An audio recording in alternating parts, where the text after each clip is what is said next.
Thanks for joining me today. So today I've got a couple of different Easter Bunny Day crafts for us to do. So the first thing that I want you to do is make sure that your hands are washed, okay? It's really important. Next is you want to prepare, we're gonna be painting, I think, for all of these. Yes, so have some paints. You're gonna need some paints. I've got mine right here. I've got a couple different paintbrushes, so I have different size options. I've got a marker. I have a Sharpie. You don't have to have a Sharpie. I also, let me grab it. I used a pen, and I'll show you how. Then you're gonna need a water cup, and I have a little pitcher so we can practice our pouring. Always very important. So I've got our water cup. We can rinse off our brush every time we want to switch to a different color.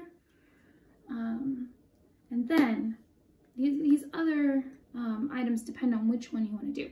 So I thought I could show you 3 different ways that we could create some stamps. The first way is going to be with a potato.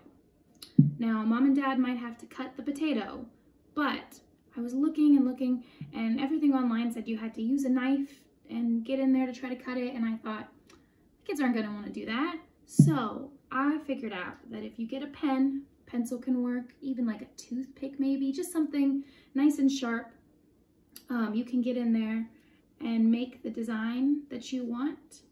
You might need a little bit of help, but I think that this way is gonna be the easiest way for you to do most of this on your own. And I'll show you, I've got this one done and ready so I can show you what it looks like. I'm not going to carve out this one completely, but I'll show you the beginning steps. So what I did is I just kind of traced it lightly, just a zigzag, up, down, all right? And then again, following the same zigzag, and then you're just going to kind of like poke it through. Like this. I don't know how well you guys can see it, but it's super simple. You don't need a knife. You just need, like I said, like a pencil or a pen. And you're gonna kind of want, depending on what pattern you want for your Easter egg, you're gonna want it to kind of look like this. I hope you guys can see that. All right, so I'm going to get my paper.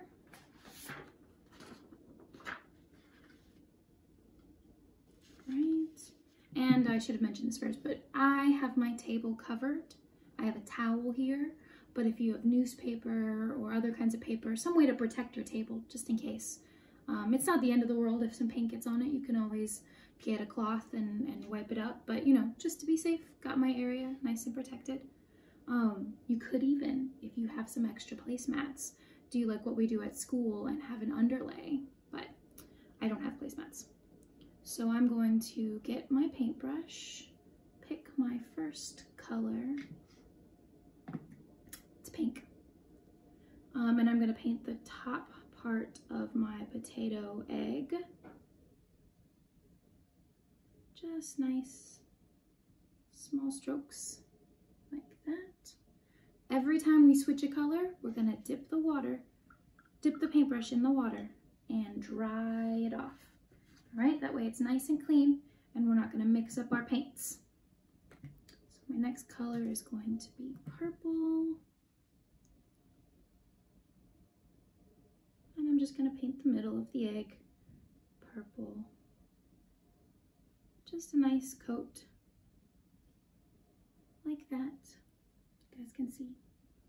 And since I'm switching colors, I'm going to dip the brush in the water and dry it off so that when we get to yellow, we don't have any purple on our paintbrush. And I'm going to color the bottom of the potato yellow. And that is what our egg looks like so far. So I'm going to set the paintbrush down, close my paint, and you can have, I don't know what your paint situation looks like. I'm just kind of showing you what mine does. Mine looks like, I like to close the lids of the paint after I'm done with the color. And then I'm just going to take my potato to my paper and press down. So what I got was that. Look at that. So now what you could do is you can let that dry and then fill in the little zigzags with a different color. You could have glitter glue or glitter paint if you want. You could go around it with your marker and make the lines a little darker so you can see the egg better. You can do all sorts of things. When I did this, you obviously can get two nice ends of the potato with this, and you can make different patterns, fill up a whole sheet, a collage of potatoes. So that's one way to do a stamp. The next one is one that you guys are going to be familiar with because we go to it a lot at school, and that is making a sponge stamp. If you have a couple extra sponges laying around, you can cut them out. I made the shape of a carrot, an egg, and a bunny. All right, so just like we do in school, we're gonna take our colors. Let's see, I'll do the carrot. I don't know, maybe I'll do all of them, but it might take a little while. So I'm gonna color in our carrot, nice and orange. You guys remember how we do this in school.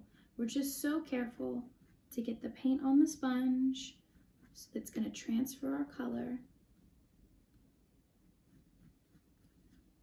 The lighter that you do it, the lighter the paint on the paper is going to be, so it's up to you if you want it to kind of not be as dark of a color or you want it to dry faster, use a little bit less paint. But it's up to you. You guys know how to do this. We make sponge stamps. We use sponge stamps all the time in school. All right, I'm gonna rinse off my paintbrush because I'm going to be switching to a different color. I'm going to dry it off so that I don't get any orange inside my green. All right. Green for the top of the carrot.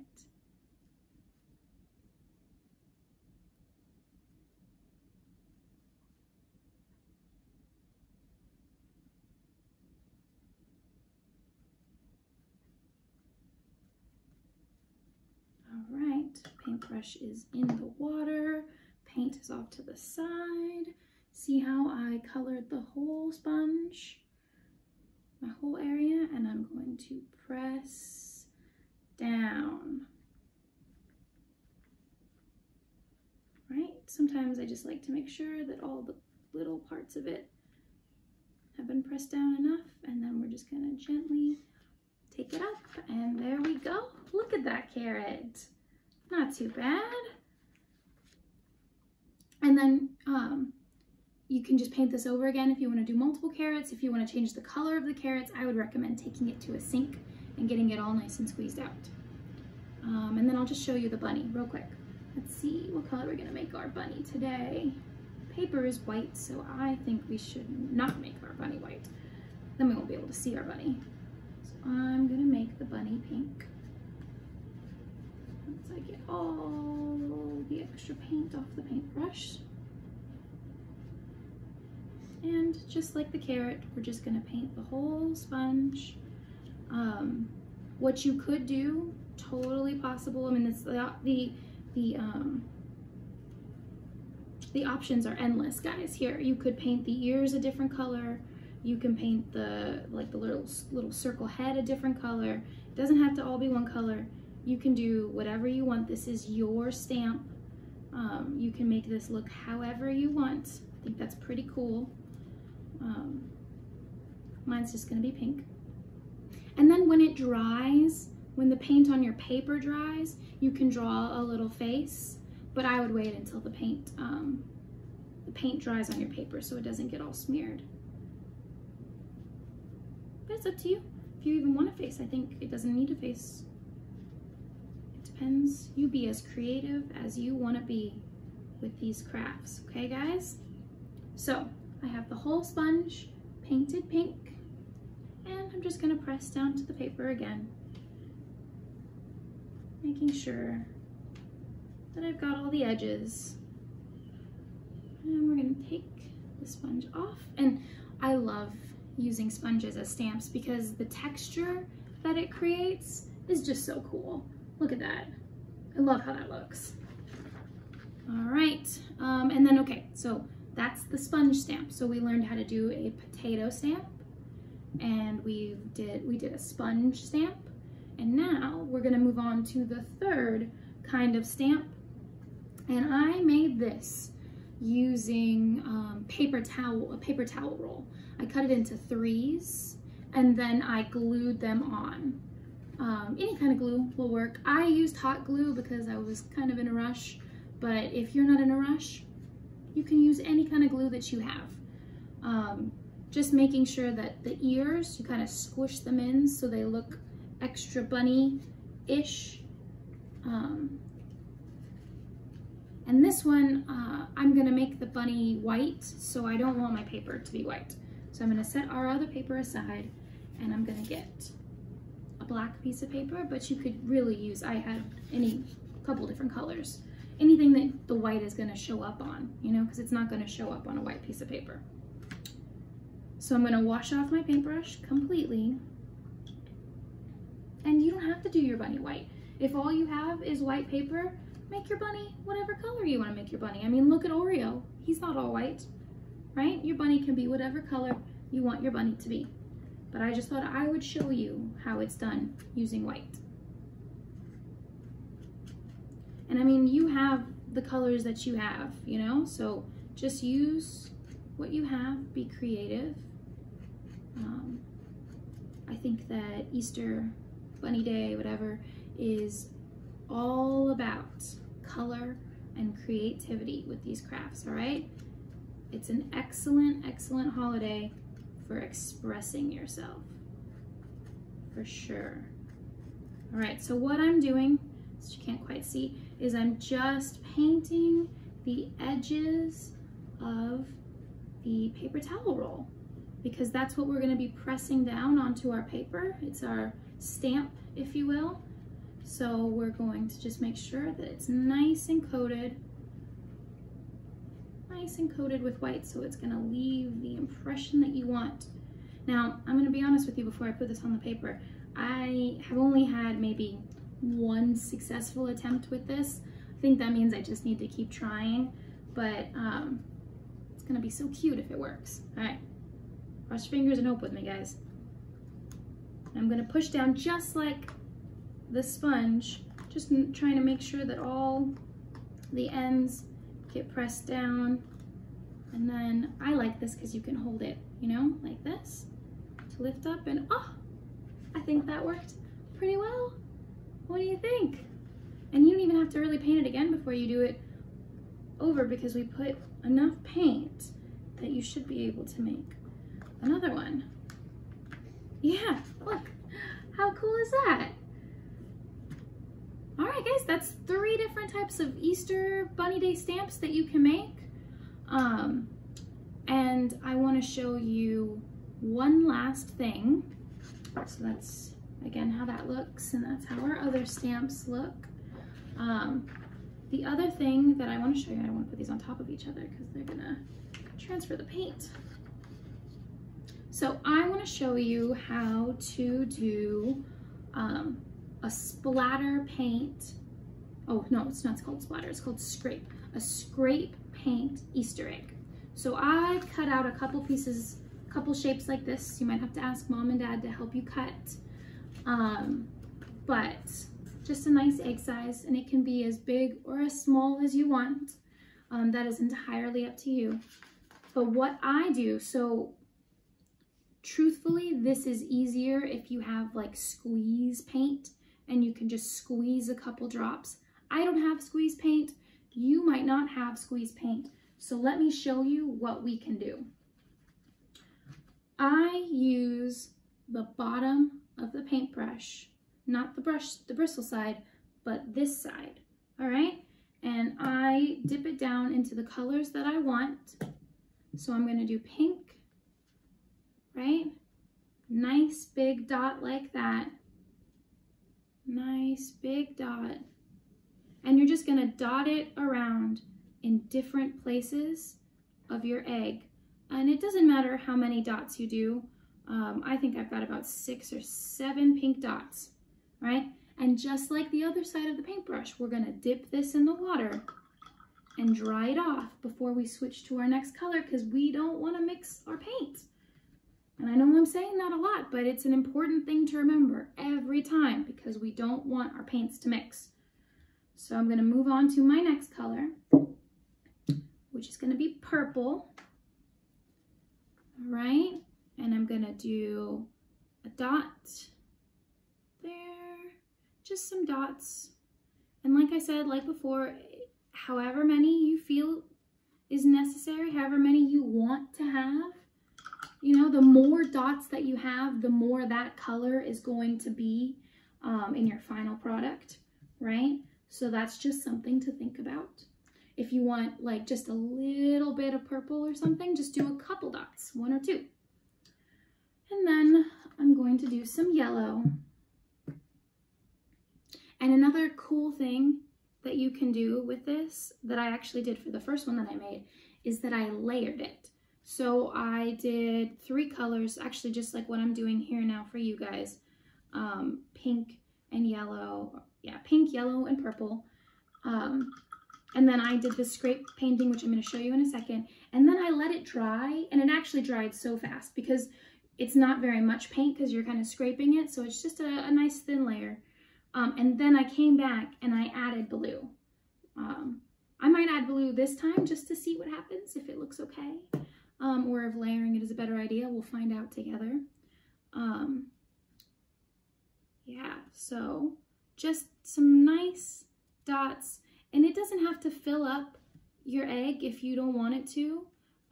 If you want just a little bit of color, I liked leaving some edges in my first one. So it is just like all of this, up to you and how creative you're feeling. Oh, so a thing that you do need for this, I'm going to be using, I just remembered, a piece of cardboard. So if you've been getting a lot of packages lately, just take a little piece, like the little fold off, and use it, but you don't have to. Anything that is sturdy, you know, it's not gonna bend too much. Plastic, or yeah, like a squeegee of some kind if you have it, but I think cardboard might be the easiest thing and something that I don't mind that gets paint all over. So I'm going to start at the top. I'm gonna use one hand to hold down the paper, other hand to hold the scraper, and I'm just going to scrape down. So the first time I do it, it looks like this. Then I'm gonna go back and scrape again, and you can go different directions. Scrape. And this time it looked like this. So each time is gonna be a little bit different. And like I said, I could let this dry, add a whole new color, see what that adds. Really, it's up to you. Or if you want to just use this as your base and then get out some markers or crayons and draw on top of that once it's dry, I think that's a fantastic idea. So I wanted to leave you with one last thing before I go. Close up all my paints. And that is, if you don't have any of this, if you don't have a potato lying around, you don't have extra sponges, I went on a walk and I found some rocks that I thought, hey, that could look like an Easter egg. And what I did is I just painted them and I decorated them. And I was thinking about maybe even just taking them back outside and leaving them out so that other people could find them and maybe brighten up their day. So yeah, painting rocks that you find on a walk with your parents to look like Easter eggs, and maybe hiding them again on another rock or on another walk is a totally great idea. Something fun, simple, easy to do. The shapes, you know, I did my outline and marker. So if you want, you can ask mom and dad to draw you a shape on the rock, and then you can paint it in. But you don't have to. This one didn't have an outline. I just kind of went with how I was feeling. And yeah, there we go. There's a couple different crafts that you guys can do to get ready for Easter. It's on Sunday. Today is Thursday. Today's Thursday. It's so hard to remember what day of the week it is right now. But today's Thursday, April. Whew. Today's Thursday, April 9th. And it's cloudy outside. I don't know if it's cloudy where you guys are, but it's cloudy here. And it was so good to spend some time with you. I can't wait to see what you create. So please, please, please ask Mom and Dad to take a picture of it, send it in, email it, or put it on the Facebook, something. Show me what you make because I am dying to know and I just want to see it, okay? All right, I miss you guys so much. See you soon. Bye.